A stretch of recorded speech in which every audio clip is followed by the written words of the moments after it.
देख रहे हैं सल्ट एक्सप्रेस। आज हम बात करने जा रहे हैं लोकसभा चुनाव का जो बिगुल है वो बज चुका है।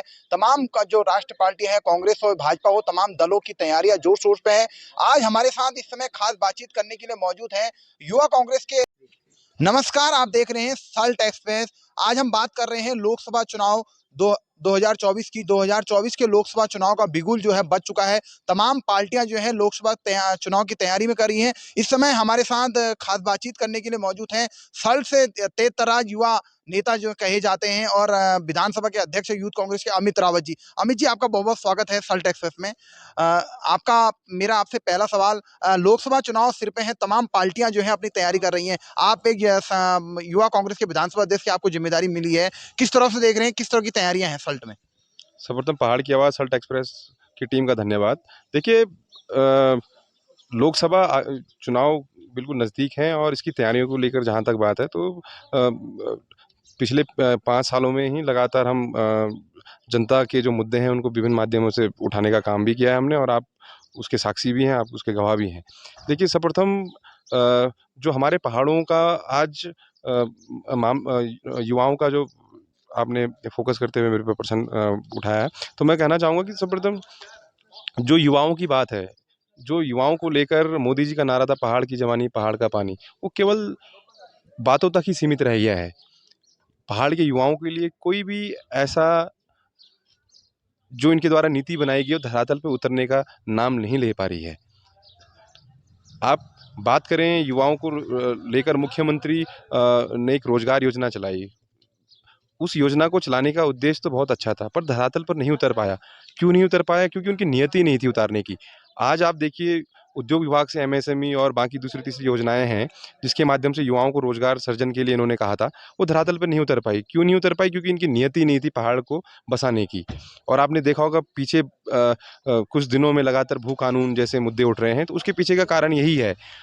जो पहाड़ का युवा है आज अपनी मजबूरी तो कम, पर सरकार की जो नीतियाँ हैं, वो ज़्यादा उसको मजबूर कर गई नीचे को पलायन करने की।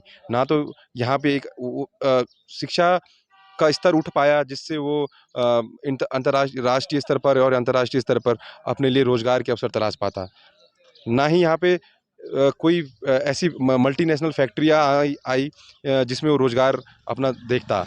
अब दूसरा प्रश्न ये है कि सरकार कहती है पहाड़ में क्यों कंपनियाँ जाएँगी? ठीक है भाई, पहाड़ में कोई फैक्ट्री नहीं लग सकती, पर किसी बड़ी-बड़ी कंपनियों के आईपीओ सेंटर तो यहाँ पे खुल सकते थे। यहाँ पे कोई उनके सर्विस विभिन्न कंपनियों के, जैसे आपने लॉकडाउन में देखा होगा कि लोग घर पे बैठ के काम कर रहे थे, तो यहाँ पे बड़ी-बड़ी कंपनियों के उनको सेटअप आप इंफ्रास्ट्रक्चर उनको देते, तो आईपीओ सेंटर के माध्यम से यहाँ पे अच्छा खासा रोज़गार मिलता। लोग जो यहाँ के पहाड़ के युवा हैं उनको उनको ट्रेनिंग देने का काम आप करते। है ना? और एक तरफ ग्लोबलाइज़ेशन के दौर में अगर हम देखें तो सबसे ज़्यादा पहाड़ का युवा उन कामों को, जो ग्लोबलाइज़ेशन के दौर में जो हमारे वेस्टर्न कंट्री हैं, वहाँ पे जो लोगों को रोज़गार उनको रोज़गार के लिए लोग चाहिए, उसमें हमारा पहाड़ी बहुत बखूबी से काम जानता है। जैसे कुक का काम हो गया, कि गाड़ी चलाने का काम हो गया, बाकी दूसरी तरफ बिजली के मेंटेनेंस के काम हो गए, पानी प्लम्बर का काम हो गया। इसमें हमारे पहाड़ के लोग शारीरिक रूप से भी और मानसिक रूप से भी उस काम को करने के लिए बहुत परफेक्ट बैठते हैं। तो सरकार को देखना चाहिए था कि किस प्रकार से पहाड़ के लोगों को रोज़गार सृजन, पहले तो उनके क्षेत्र में, अगर यहाँ पे क्षेत्र में, राष्ट्रीय स्तर पे कहाँ पे किसी कंपनी में काम कर पाएँ, या फिर जैसे आज की ग्लोबलाइज़ेशन के दौर में वेस्टर्न कंट्री जो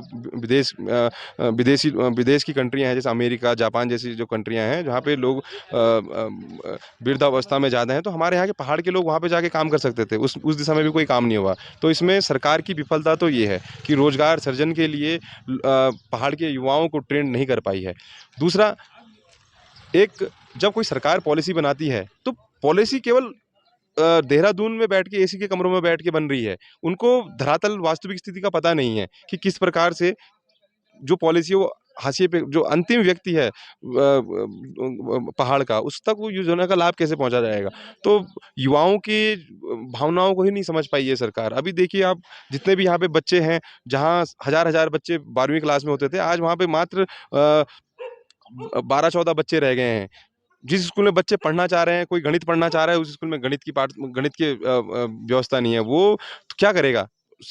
पलायन हम कह रहे हैं पलायन हो गया, पहाड़ से पलायन हो गया, तो देखिए पलायन केवल रोज़गार के लिए नहीं हुआ है, अच्छी शिक्षा के लिए भी पलायन हो गया है। आज हमारे यहाँ जो युवा हैं वो पहले तो 12वीं पास करके नीचे रामनगर की तरफ जाते थे पढ़ने के लिए, अब 10वीं के बाद 11वीं में अगर उसे गणित पढ़नी है, तो रामनगर एमपी कॉलेज में या दूसरे-तीसरे स्कूलों में वो एडमिशन लेने का काम कर रहा है। तो ये युवाओं के लिए सरकार को केवल देहरादून में बैठ के योजना नहीं बनानी चाहिए, वास्तविक धरातल पे पहाड़ के युवाओं को कैसे हम ट्रेन कर सकें ताकि वो अपने भविष्य को तराश सकें, इसकी दिशा में भी काम करना चाहिए था, पर सरकार ने नहीं कोई भी ऐसा काम कर पाई। प्रशिक्षण की बात आई, स्टार्टअप ये वो कुछ भी यहाँ पे पहाड़ के लोगों को उसका कोई भी फ़ायदा नहीं हुआ।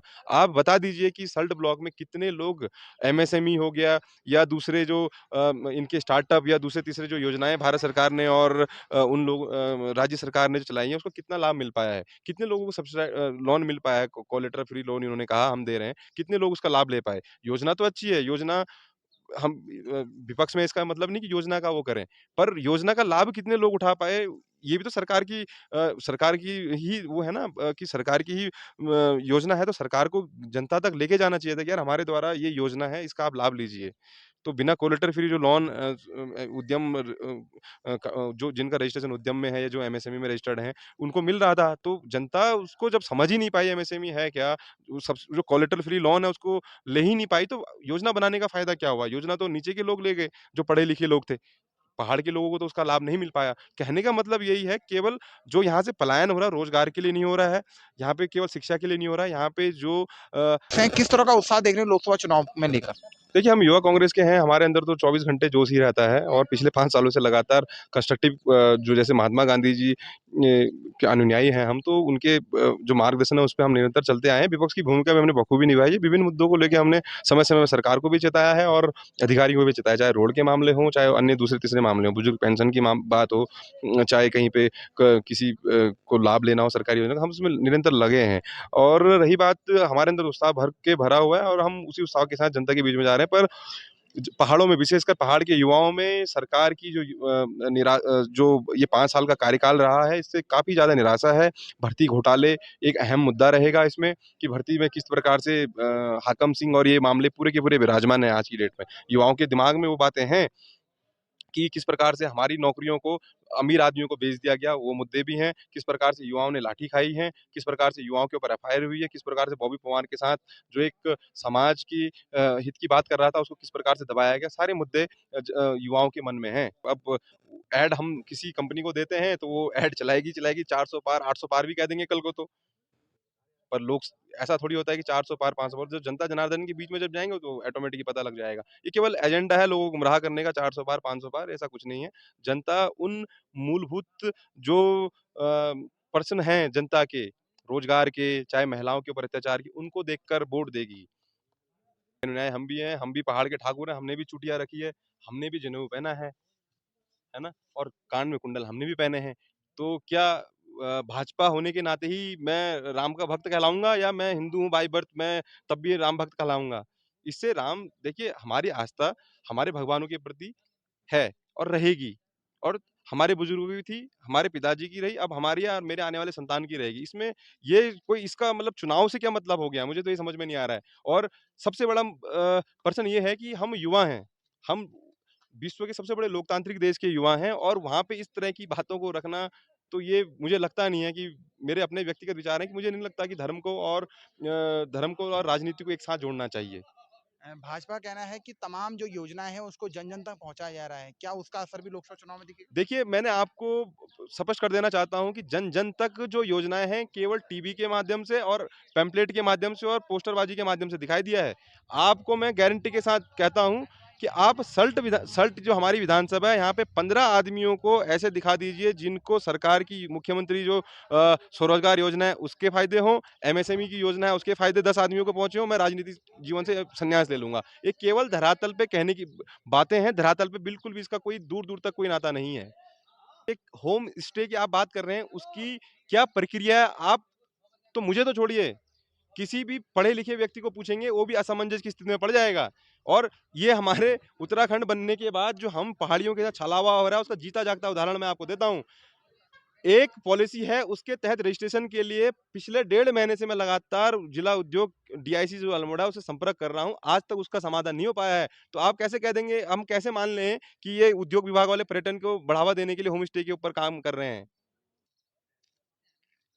ये केवल और केवल कथनी करने में ज़मीन आसमान का फ़र्क है और कुछ नहीं। जनता को गुमराह कर किया जा रहा है। आप बता दीजिए कहाँ पे आपको दिख रहा है कि आप खुद बता दीजिए मुझे, आप पत्रकार होने के नाते, कि आपको भी उस जो योजना है उसका पूरी की पूरी जानकारी नहीं होगी। तो ज जब जानकारी नहीं है, जानकारी देने वाले ही उनको खुद जानकारी नहीं है, तो कैसे ले पाएँगे हम उस योजना का लाभ? क्या मल्लिकार्जुन खड़गे के उत्तराखंड दौरे से क्या कांग्रेस को उसका कुछ लाभ मिलने जा रहा है? भाई साहब देखिए, ये लाभ क्यों नहीं मिलेगा, जब राष्ट्रीय स्तर के नेता यहाँ पे आएँगे तो कार्यकर्ताओं में कूट-कूट के जोश आ जाता है ऑटोमेटिक, यार हमारे नेता हैं, दूर-दूर से लोग उनको सुनने गए हैं, उनकी बातों को जन-जन तक पहुँचाने का काम कर रहे हैं।